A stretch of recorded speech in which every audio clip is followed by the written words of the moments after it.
अस्सलाम वालेकुम। Computer organisation assembly language में आज हम टॉपिक पढ़ेंगे एड्रेसिंग मोड्स। लास्ट लेक्चर में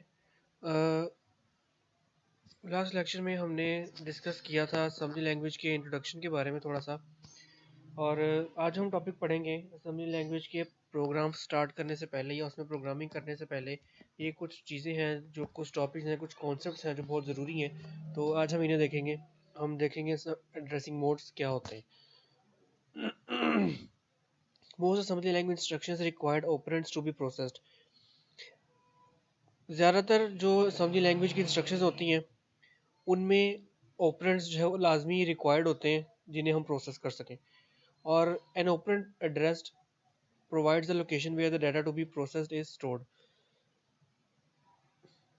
और वो operand एक्चुअली क्या होता है? वो operand किसी लोकेशन का एड्रेस होता है जहाँ पर वो डाटा स्टोर हुआ होता है जिसे हमने प्रोसेस करना होता है। कुछ इंस्ट्रक्शंस ऐसी होती हैं असेंबली लैंग्वेज में जिन्हें ऑपरेंड की ज़रूरत नहीं होती, यानी ये बिना ऑपरेंड के काम करती हैं, जबकि कुछ ऐसी होती हैं जिनमें एक, दो या तीन ऑपरेंड्स भी ज़रूरी होते हैं। When an instruction requires two operands, जब किसी इंस्ट्रक्शन में दो ऑपरेंड्स ज़रूरी होते हैं, तो उनमें से जो पहला ऑपरेंड होता है वो कहलाता है डेस्टिनेशन ऑपरेंड, यानी वो ऑपरेंड जहाँ पर डाटा प्रोसेस होकर आना है। अब वो कोई रजिस्टर भी हो सकता है, वो किसी मेमोरी का एड्रेस भी हो सकता है, या वो कोई कांस्टेंट वैल्यू भी हो सकती है। और जो दूसरा ऑपरेंड होगा उसे हम कहेंगे सोर्स। सोर्स ऑपरेंड वो ऑपरेंड होता है जिसमें जहाँ सर वैल्यू निकल कर प्रोसेस होनी है और डेस्टिनेशन में जानी है। Source contains either the data to be delivered और the address of the data. अब इसी तरह से जो सोर्स है वो उसमें या तो वो डाटा होगा जो कि डिलीवर होना है, या उस डाटा का एड्रेस होगा जिसमें जो जो कि प्रोसेस होना है। Generally the source data remains unaltered after the operation. आमतौर पर जो सोर्स का डाटा होता है वो ऑपरेशन परफॉर्म होने के बाद अनअल्टर्ड रहता है, यानी उसमें कोई चेंजिंग नहीं आती। तो क्योंकि सोर्स है, सोर्स से वैल्यू निकलनी है और डेस्टिनेशन में जाके प्रोसेस होकर वहाँ पर स्टोर हो जानी है, तो आमतौर पर जो है सोर्स डाटा अनचेंज्ड ही रहता है। एड्रेसिंग मोड्स बेसिकली तीन होते हैं: register addressing, immediate addressing and memory addressing. Memory addressing आगे मजीद दो तीन टाइप्स में डिवाइड होती है, लेकिन बेसिकली तीन एड्रेसिंग मोड होते हैं: रजिस्टर, इमीडिएट एंड मेमोरी। सबसे पहले हम देखते हैं रजिस्टर एड्रेसिंग क्या होती है। In this addressing mode are register contains the operand. ये वो एड्रेसिंग मोड है जिसके अंदर एक रजिस्टर मौजूद होता है और उस रजिस्टर में ऑपरेंड, वो रजिस्टर ऑपरेंड के तौर पर काम कर रहा होता है। Depending upon the instruction, the register में be the first operand, the second operand और बोथ। अब इंस्ट्रक्शन पे डिपेंड करता है कि हो सकता है कि सिर्फ पहला ऑपरेंड रजिस्टर हो सकता है दूसरा ऑपरेंड भी रजिस्टर हो, पहला ना हो सिर्फ दूसरा हो, या ये भी हो सकता है कि दोनों पहले और दूसरे दोनों ऑपरेंड रजिस्टर हो। ये इंस्ट्रक्शन पे डिपेंड करता है, लेकिन हर वो इंस्ट्रक्शन या हर वो एड्रेसिंग मोड जिसके अंदर रजिस्टर्स इस्तेमाल हो रहे हैं एड्रेसिंग के लिए, या जिसमें डाटा स्टोर हो रहा है, तो वो रजिस्टर एड्रेसिंग कहलाएगी। फॉर एग्जांपल ये तीन इंस्ट्रक्शंस हैं। पहली इंस्ट्रक्शन है मूव dx टैक्स रेट। ये टैक्स रेट कोई भी जो है वेरिएबल समझ लें आप, या यूँ कह लें कोई वैल्यू है, और ये dx रजिस्टर है जो हम पीछे डिस्कस कर चुके हैं प्रीवियस लेक्चर में। Register in first operand. अब यहाँ पर इस इंस्ट्रक्शन में देखें जो पहला ऑपरेंड है dx, सिर्फ ये रजिस्टर है, दूसरा रजिस्टर नहीं है। इसी तरह अगली इंस्ट्रक्शन में मूव काउंट cx, यहाँ पर रजिस्टर जो है वो सेकंड ऑपरेंड में cx। और तीसरी इंस्ट्रक्शन है move ex ebx, extended register है, क्यूमुलेटर रजिस्टर और बेस रजिस्टर, ये दोनों रजिस्टर हैं। तो हर इस तरह की जो इंस्ट्रक्शन है इन्हें हम कहेंगे कि ये रजिस्टर एड्रेसिंग मोड में काम कर रही है।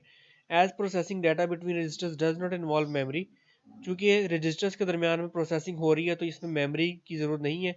It provides fastest processing of data. तो इस वजह से डाटा जो फास्टली प्रोसेस होता है, क्योंकि सीपीयू को मेमोरी तक नहीं जाना पड़ रहा, सीपीयू अपने रजिस्टर्स में से ही वैल्यू लेकर प्रोसेस कर रहा है। दूसरी टाइप है immediate addressing. An immediate operand has a constant value और एन एक्सप्रेशन। इमीडिएट ऑपरेंड या तो कोई कांस्टेंट वैल्यू हो सकती है, कोई एक्सप्रेशन होता है। When an instruction with two operands uses immediate addressing, the first operand may be a register or memory location and the second operand is an immediate constant.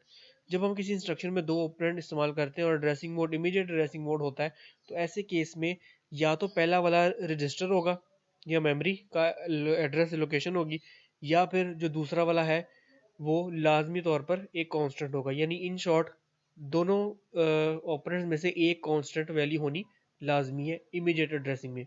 यानी हमने इमीडिएटली एक value pass कर दी, हमने कोई register या कोई address उसका memory का यूज़ नहीं किया। The first operand defines the length of the data, जबकि जो पहला ऑपरेंड है वो डाटा के लेंथ को डिफाइन करता है। जैसे पहली इंस्ट्रक्शन है byte value DB 150, a byte value is defined. अब इस इंस्ट्रक्शन में एक बाइट वैल्यू डिफाइन हुई जो कि 150 है। अब ये 150 जो है कांस्टेंट वैल्यू है और DB क्या है, रजिस्टर है। तो इसमें एक कांस्टेंट वैल्यू लाजमी यूज़ हो रही है, तो इसका मतलब ये कि ये इमीडिएट एड्रेसिंग है। इसी तरह से बाकी नेक्स्ट इंस्ट्रक्शन भी word value DW 300, a word value is defined. इसी तरह से add byte value 65 and immediate operand 65 is added. Byte value में जो भी वैल्यू पड़ी है उसको 65 से ऐड कर दिया गया है। मूव AX 45H, ये immediate constant 45H is transfer to AX। अब ये इंस्ट्रक्शन आपको अभी फिलहाल सिर्फ इतना समझ लें कि ऐसी इंस्ट्रक्शन जिसमें एक कांस्टेंट वैल्यू लाजमी होगी वो इमीडिएट एड्रेसिंग है। बाकी ये सब चीज़ें क्या हैं, ये डिटेल हम ये अगली स्लाइड में देखते हैं। अच्छा, तीसरी थी मेमोरी एड्रेसिंग। मेमोरी एड्रेसिंग में सबसे पहले हम देखते हैं डायरेक्ट मेमोरी एड्रेसिंग क्या होती है। When operands are specified in memory addressing mode, direct access to memory main memory usually to the data segment is required. जब हम operands को मेमोरी एड्रेसिंग मोड में काम करते हैं, इस्तेमाल करते हैं, तो हम डायरेक्टली मेन मेमोरी से एक्चुअली एक्सेस कर रहे होते हैं। आमतौर पर जो डाटा सेगमेंट है मेमोरी का वो रिक्वायर्ड होता है इसके लिए। This way of addressing results in slower processing of data. इस तरह से डाटा की प्रोसेसिंग स्लो हो सकती है क्योंकि सीपीयू को मेमोरी तक जाना पड़ेगा। To locate the exact location of data in memory, we need the segment start address which is typically found in DS register and an offset value. अब मेमोरी में मौजूद डाटा की एग्जैक्ट लोकेशन को locate करना, इसके लिए हमें एक सेगमेंट एड्रेस या स्टैक सेगमेंट डाटा का स्टार्ट एड्रेस चाहिए जो कि आमतौर पर डाटा सेगमेंट रजिस्टर में जो है मौजूद होता है, और हमें एक ऑफसेट वैल्यू चाहिए। ऑफसेट वैल्यू को हम इफेक्टिव एड्रेस भी कह सकते हैं। In direct addressing mode, the offset value is specified directly as part of the instruction. अब डायरेक्ट मेमोरी एड्रेसिंग में जो ऑफसेट वैल्यू है वो डायरेक्टली इंस्ट्रक्शन को पास की जाती है, usually indicated by variable name, आमतौर पर एक वेरिएबल नेम के जरिए, जिस तरह पिछले इंस्ट्रक्शन में हमने देखा। The assembler calculates the offset value, assembler आपका जो है ऑफसेट वैल्यू कैलकुलेट करेगा, उसको सिंबल टेबल में मेंटेन करेगा। ये क्या होता है ये भी हम नेक्स्ट देखेंगे। Which stores the offset values of all the variables used in program. In direct memory addressing, one of the operands refers to a memory location and the other operand refers a register. In short, direct memory addressing वो addressing है जिसमें आप या तो memory का address directly use कर रहे हैं या फिर कोई वेरिएबल इस्तेमाल कर रहे हैं जो कि उस एड्रेस को रेफरेंस कर रहा है। For example, add byte value DL adds the register in the memory location। ये इस DL में जो भी वैल्यू पड़ी है मेमोरी की, इस लोकेशन पे बाइट वैल्यू की लोकेशन पे ऐड कर देनी है। मूव BX वर्ड वैल्यू, इसी तरह operand from the memory is added to register. दूसरी टाइप होती है direct offset addressing. This addressing mode uses the arithmetic operators to modify an address. इसमें हम अरिथमेटिक ऑपरेटर्स का यूज़ करते हैं किसी एड्रेस को मॉडिफाई करने के लिए। For example, look at the following definitions that define tables of data. Byte table DB 14 15 22 45, ये टेबल्स ऑफ बाइट्स हैं। यानी DB जो है वो रजिस्टर है और यहाँ पर जो हमने एक वैल्यू यूज़ की है जो कि इन ऑफसेट वैल्यूज़ को एक टेबल के तौर पर ये बाइट्स की वैल्यू को स्टोर कर रही है। इसी तरह से हमारे पास यहाँ पर है, इसी तरह से यहाँ पर हमारे पास है जी वर्ड टेबल और ये register. Following operations access data from the table in the memory into registers. ये जो नीचे ऑपरेशंस हैं इनमें डाटा एक्सेस करने के लिए हम टेबल से डाटा एक्सेस करते हैं। मूव सी एल, ये सी एल रजिस्टर है, और ये बाई टेबल ये टेबल है। और gets the third element of the byte table, ये टू का मतलब 0 1 2, ये उसके इंडेक्स नंबर्स हैं। ठीक है, तो ये थर्ड बाई टेबल के नाम से जो टेबल है उसकी थर्ड वैल्यू को ये एक्सेस करते हैं। और इसी तरह से ये बाकी तमाम इंस्ट्रक्शंस भी हैं सेम। दूसरी टाइप है जी indirect memory addressing. This addressing mode utilizes the computer's ability of segment offset addressing. Generally, the base registers EBX, EBP, and the index registers, coded within square brackets for memory references, are used for this purpose. इसमें हम indirectly memory को use कर रहे हैं।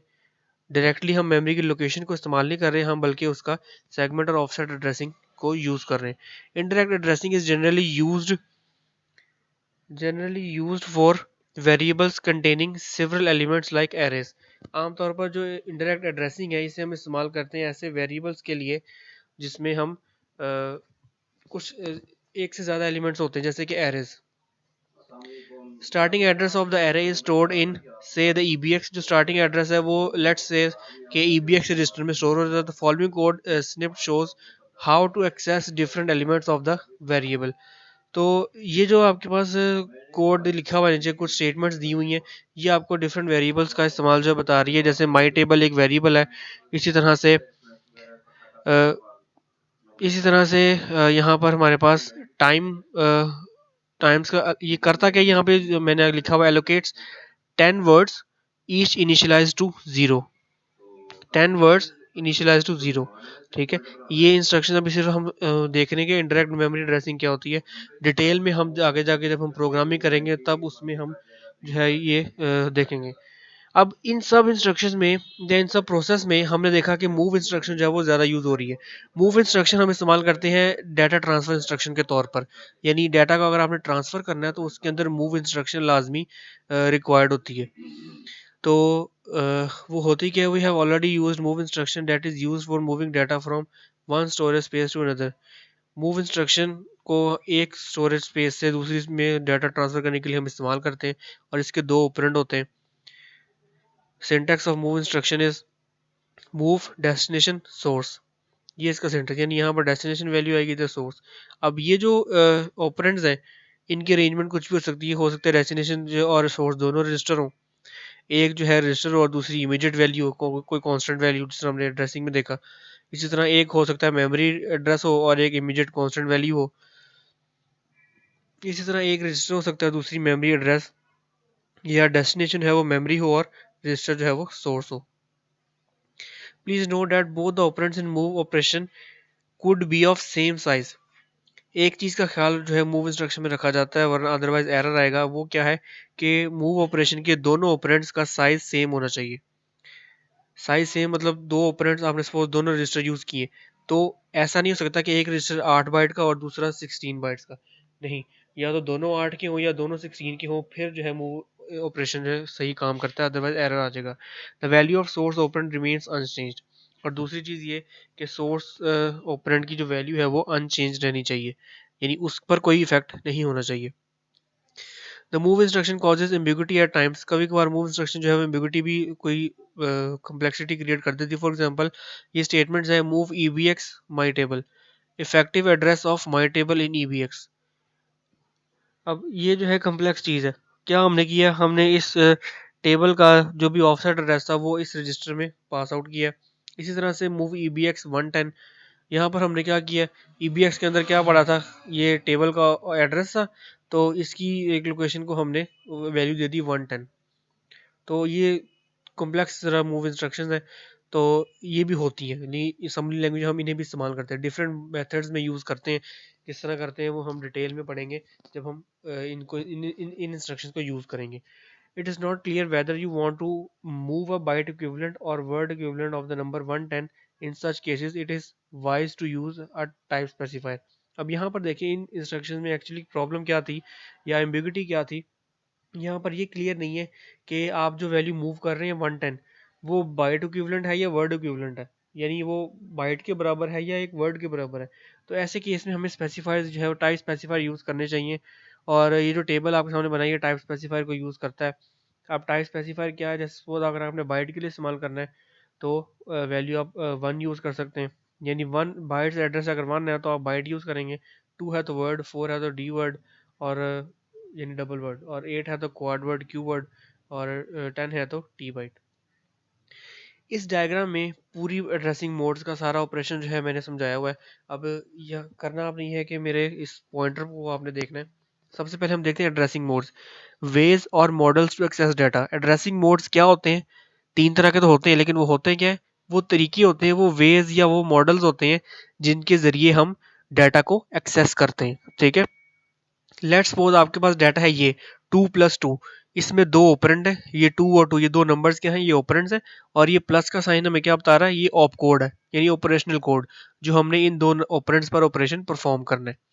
अब ऐसे case में मैं एक इंस्ट्रक्शन लिखता हूँ, ये ऐड DL AL। हम आमतौर पर ये जो नंबर्स, अब आपने इन नंबर्स को कहीं स्टोर भी तो करना है ना, क्योंकि हम रजिस्टर्स यूज करने हैं ऑपरेंड के तौर पर। तो इन नंबर्स को स्टोर करने के लिए हम कौन सा रजिस्टर यूज करते हैं? हम यूज करते हैं डाटा रजिस्टर, DL, ठीक है? पीछे हमने रजिस्टर्स की डिटेल में पढ़ा। अब ये होगी डेस्टिनेशन, यहाँ पे डाटा स्टोर है। अब एक नंबर मैंने इसके अंदर स्टोर कर दिया, दूसरा मैंने स्टोर करना है एक्यूमुलेटर रजिस्टर में, और दोनों के लिए ऑप कोड क्या है? Add, ADD, add DL AL, ये इंस्ट्रक्शन है। अब इस इंस्ट्रक्शन को अगर आप देखें तो इसमें एक ऑप कोड हमेशा स्टार्ट में ही आएगा, ये कंफर्म बात है। और आगे जो दो हैं वो दोनों रजिस्टर हैं, जैसे ऑप कोड रजिस्टर 1 और रजिस्टर 2। तो इस टाइप की जो इंस्ट्रक्शंस होती हैं ये रजिस्टर्स एड्रेसिंग होती हैं, जहाँ पर बोथ ऑपरेंड्स आर रजिस्टर्स। इसी तरह से आपकी जो है इंस्ट्रक्शन इस तरह की भी हो सकती है, जैसे DL में वैल्यू पड़ी है, मैं AL के अंदर वाली वैल्यू नहीं बल्कि मैं डायरेक्ट उसको 2 वैल्यू दे देता हूँ कि DL की वैल्यू के अंदर 2 ऐड कर दो। तो यहाँ पर मैंने चूंकि एक वैल्यू कांस्टेंट वैल्यू इस्तेमाल की और एक रजिस्टर है, तो ऐसी इंस्ट्रक्शन को हम कहते हैं ये इमीडिएट एड्रेसिंग है। One operand is constant term. तीसरी टाइप की इंस्ट्रक्शन हो सकती है जहां पर आपने इस ना तो रजिस्टर यूज किया सोर्स में, ना आपने इस्तेमाल किया यहाँ पर कोई कांस्टेंट वैल्यू आपने, बल्कि डायरेक्ट मेमोरी का एड्रेस यूज किया। तो ऐसे केस में जहां पर एक ऑपरेंड रजिस्टर हो और दूसरा जो है वो मेमोरी एड्रेस हो, तो इसको हम कहते हैं memory addressing. Access static data directly. Static data कौन सा होता है? जो मेमोरी में पड़ा होता है, मेमोरी स्टैटिक मेमोरी होती है, उसके अंदर मौजूद डाटा स्टैटिक डाटा होता है, ठीक है? तो ये 3 टाइप की बेसिकली एड्रेसिंग है। अब हम देखते हैं डाटा ट्रांसफर इंस्ट्रक्शन। अब ये काम जिस तरह मैंने किया, ये ऐड DL AL, ये काम करने से पहले इस DL के अंदर वैल्यू भी तो मूव करवानी है 2 वाली। इस वैल्यू को मूव करवाने के लिए हम डाटा ट्रांसफर इंस्ट्रक्शन यूज करते हैं, और वो कौन सी इंस्ट्रक्शन है? Move instruction. लेट्स सपोज हम लिखेंगे मूव DL2। अब इसका मतलब क्या है कि मैंने ये 2 वैल्यू मूव की है डायरेक्टली किसके अंदर? DL के अंदर। इसी तरह से आप कोई कॉन्स्टेंट वैल्यू की बजाय कोई करेक्टर भी मूव कर सकते हैं। हम करेक्टर को इस तरह लिख देंगे सिंगल कोट में, ठीक है? अब ये था डाटा रजिस्टर। डाटा रजिस्टर इस्तेमाल होता है डाटा को स्टोर करने के लिए। दूसरा हमने रजिस्टर यूज किया है accumulator register, let's suppose AHS। अब इस अक्यूमुलेटर रजिस्टर का काम क्या है? Input output actually. तो इनपुट आउटपुट यहाँ पर जो ये 2 है, ये वो कांस्टेंट वैल्यू नहीं है जो हमने इस AH के अंदर मूव करवाई है। ये 2 यहाँ पर एक्चुअली सर्विस रूटीन के तौर पे इस्तेमाल हो रहा है। सर्विस रूटीन्स क्या होती हैं? वैसे तो बहुत सारी होती हैं, हम कुछ बेसिक्स ही देख लेते हैं जो कि हम ज़्यादातर इस्तेमाल करेंगे। वो ये लिखी हुई हैं 1 2 8 9 और 4 CH। अब ये अगर आपने सर्विस रूटीन 1 इस्तेमाल किया है तो इसका मतलब ये input a character with echo. With echo मतलब आपने सपोज कीबोर्ड से ए का बटन प्रेस किया अगर, तो स्क्रीन पर वो ए का बटन या ए लिखा हुआ शो भी हो। तो ये इनपुट करने के लिए हम यूज करते हैं 1, क्योंकि ए इनपुट आउटपुट के लिए ना। तो हम इनपुट अगर आपने करना है और साथ आप चाहते हैं वो स्क्रीन पर दिखे भी, तो उसके लिए हम इस्तेमाल करेंगे 1। इसी तरह से 2 इस्तेमाल होता है आउटपुट के लिए। अब मैंने आउटपुट जो इसमें स्टोर किया, इस इंस्ट्रक्शन को मैंने इस्तेमाल किया, ऐड करवाई वैल्यू। अब उस ऐड की हुई वैल्यू को मैंने स्क्रीन पर डिस्प्ले भी तो करवाना है ना, कुछ आउटपुट भी आनी चाहिए। वो आउटपुट इस तरह है, ये मूव AH2। अब ये जो 2 है यहाँ पर, ये सर्विस रूटीन है। वो क्या है? आउटपुट अ सिंगल करेक्टर ए। कोई भी लेट्स सपोज करेक्टर आपने ए कीबोर्ड से प्रिंट किया या जो भी था, अपने मूव किया DL में, उसको क्या करेगा? ये 2 का मतलब ये है कि ये इसके लिए इंस्ट्रक्शन के तौर पे काम कर रहा है, एक फंक्शन है जो इसने परफॉर्म किया, कौन सा? आउटपुट का। इसी तरह अगर आप 8 लिखेंगे, इसका मतलब ये होगा input character without echo. Without echo मतलब आपने कीबोर्ड से कुछ भी प्रेस किया, वो स्क्रीन पे शो नहीं हुआ, लेकिन इनपुट हो गया। फिर इसी तरह से अगर आप एक वक्त में ज़्यादा करेक्टर्स प्रिंट करना चाहते हैं, कलेक्शन ऑफ करेक्टर्स यानी कि एक स्ट्रिंग को, तो आप 9 लिखेंगे। अब इसी तरह से आपने ये सब कर तो दिया काम, यानी कुछ इनपुट कर दिया, कुछ आउटपुट कर दिया, तो इस चीज़ से बाहर भी तो आपने आना है, यानी एग्जिट भी तो होना है, क्योंकि रजिस्टर में आपने वैल्यू तो मूव करवा दी, यहाँ पर वैल्यू मूव करवा दी, यहाँ पर उसको प्रिंट कर दिया। अब प्रिंट करने के बाद उस रजिस्टर से बाहर भी तो आना है, उसके लिए हम यूज़ करते हैं 4ch सर्विस रूटीन। इसका काम होता है टू एग्जिट, ठीक है। फिर एक चीज़ होती है इंटरप्ट। इसका काम ये क्या होती है, stop the current program and allow microprocessor to access hardware to take input और गिव आउटपुट। अब इंटरप्ट का काम ये होता है जी कि अपना करंट प्रोग्राम प्रोसेसर रोक दे और प्रोसेसर क्या करने लग जाए अपना काम छोड़ के, हार्डवेयर यानी कुछ इनपुट करने लग जाए या कुछ आउटपुट का प्रोसीजर परफॉर्म करना शुरू कर दे। तो ये जो उसके काम को रोक कर हमने दूसरा काम करवाया उससे, ये एक्चुअली उसके लिए क्या है, इंटरप्ट है। इंटरप्ट को हम डिनोट करते हैं INT से, जिस तरह मूव इंस्ट्रक्शन जो है वो MOV से होती है, इंटरप्ट INT से होती है। तो इंटरप्ट जो है दो तरह की हम करते हैं, 21H और 20H। अगर आपने सिंपली कोई टेक्स्ट हैंडलिंग है यानी कोई टेक्सचुअल इंटरप्ट है, तो वो आपने 21H के जरिए करनी है। और इसी तरह अगर कोई वीडियो या ग्राफिक्स के फॉर्म में कोई इंटरप्ट है, तो वो 20H के जरिए होगी। लेट्स सपोज आपने कुछ आउटपुट के लिए इंस्ट्रक्शन लिखी मूव AH2 और साथ वो जो टेक्सचुअल था, तो इंटरप्ट 21H। अब ये जो इंस्ट्रक्शन है आउटपुट की, ये अब पूरी हुई है, ये यहाँ पर कंप्लीट नहीं थी, ये अब इस तरह से पूरी हुई है। ये पूरा एक सेट होता है आउटपुट के लिए। अब इसी तरह आपने इनपुट अगर करना है, तो इनपुट के लिए 2 की जगह 1 और बाकी इंटरप्ट जो है वो सेम, ठीक है। अब आस्की कोड, आस्की कोड इसमें क्यों यूज होता है, जब आपने ये 2 मूव किया DL में और बाद में उसको प्रिंट करवा दिया उस 2 को, तो आपके ख्याल में आउटपुट क्या आनी चाहिए, 2। लेकिन ऐसा नहीं होता। अब इसको जब हम रन करके देखेंगे, वहां हम देखेंगे कि आउटपुट जो है वो आपने 2 प्रिंट तो किया, लेकिन 2 प्रिंट नहीं होगा। इस 2 की जगह में भी एक स्माइली फेस आएगा, प्रिंट होगा। अब वो स्माइली फेस क्यों आया, हालांकि प्रिंट मैंने 2 किया। उसकी वजह ये है कि आप ये जो समझी लैंग्वेज है, ये आस्की कैरेक्टर्स को यूज़ करती है, आस्की कोड यूज़ करती है। आप कीबोर्ड से कोई भी ए का बटन प्रेस करते हैं, कोई भी की प्रेस करते हैं, तो एक बाइनरी फॉर्म में 0 1 की फॉर्म में एक सिग्नल जनरेट होता है, जिसको हम बाइनरी सिग्नल कहते हैं। वो सिग्नल जो है प्रोसेसर को ये बताता है कि क्या चीज़ प्रिंट करनी है। कंप्यूटर को अपने आप नहीं पता, प्रोसेसर को नहीं पता कि आपने ए का बटन प्रेस किया तो उसने ए प्रिंट किया करना है। उसको क्या प्रिंट करना है कैसे पता लगेगा, उस बाइनरी सिग्नल के जरिए से जो आपने उस बटन को प्रेस करने से जनरेट हुआ। तो वो होता है आस्की में। अमेरिकन स्टैंडर्ड कोड होता है फॉर इंफॉर्मेशन इंटरचेंज, ये एब्रीवेशन है इसकी। और करेक्टर एनकोडिंग स्कीम होती है, जो कि 1963 में पब्लिश हुई, और किसने जो पब्लिश की थी, अमेरिकन स्टैंडर्ड एसोसिएशन ASA ने।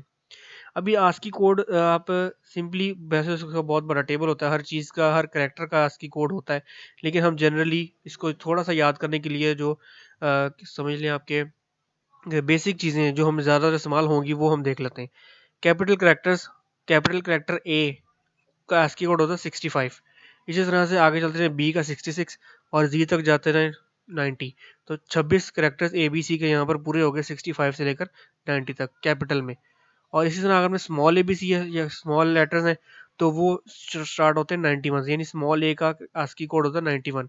इसी तरह कंटिन्यू करें एक इंक्रीमेंट करके 92, और Z खत्म होगा 122 पे।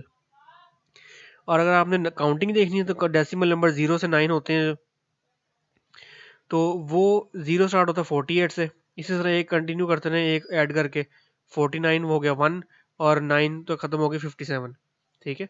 तो इन शॉर्ट आपने याद जो है वो ये 3 चीज़ें करनी है, यानी ये पहले 3 अगर आपको याद होंगे, तो आप किसी भी करेक्टर का ASCII कोड खुद बना सकते हैं, जस्ट उसमें एक एक इंक्रीमेंट करके, ठीक है। तो अब हम यहाँ पे बात की आउटपुट की 2 की, कि यहाँ पे 2 प्रिंट होना चाहिए लेकिन नहीं हुआ। तो एक्चुअली होगा क्या, अगर इस 2 की जगह हमें क्या देना पड़ेगा, 2 का ASCII कोड क्या होता है, 0 का 48, 1 का 49, तो 2 का क्या हुआ 50। तो यहाँ पर 50 एक्चुअली हमने प्रिंट करवाना है, तो 2 प्रिंट होगा, ठीक है। तो इसी तरह से कुछ दो, इन तीनों के अलावा दो और को आपने करेक्टर याद करने हैं। एक है नेक्स्ट लाइन फीड 10 और एक है कैरियर रिटर्न 13। अब ये चीज़ें क्या है, जब आप किसी जब आप कीबोर्ड से कुछ टाइप कर रहे होते हैं, एंटर की प्रेस करते हैं, तो कर्सर आपका नेक्स्ट लाइन पे नहीं मूव कर जाता। तो एक्चुअली जैसे यहाँ देखें, ये मैंने लिखी line, register addressing both operands are register. अब यहाँ पे मैंने एंटर प्रेस करूंगा तो क्या होता है, कर्सर इमीडिएटली यहाँ पर आ जाता है, इस बिल्कुल अगली लाइन के पहले कैरेक्टर पे, स्टार्टिंग कैरेक्टर पे। तो लेकिन एक्चुअली ऐसा होता नहीं है। कर्सर जो है पहले यहाँ पे आपने लिखा, यहाँ से शुरू किया लिखते हुए, कर्सर आया इस लाइन के एंड तक, जब आपने एंटर प्रेस किया कर्सर पहले आएगा नीचे, फिर जाएगा लेफ्ट साइड पे पहले कैरेक्टर की तरफ। तो वो जो इस लाइन से पहले उसने नीचे आना है, उसके लिए क्या है, ये नेक्स्ट लाइन फीड है 10। तो ये 10 यूज हुआ यहाँ से नीचे आने के लिए। अब यहाँ से इधर पहले कैरेक्टर की तरफ मूव करने के लिए क्या इस्तेमाल करेंगे हम, ये कैरियज रिटर्न 13। ठीक है, तो यानी कर्सर यहाँ से नीचे आया 10 उसका सिंबल, और यहाँ से इधर पहले कैरेक्टर गया तो उसके लिए 13। तो ये बेसिकली सारे एड्रेसिंग मोड से मूव इंस्ट्रक्शन थी, सर्विस रूटीन, आस्की कोड और इंटरप्ट, ये सब चीज़ें जो हम अपने असेंबली लैंग्वेज के कोड में इस्तेमाल करेंगे। Thank you.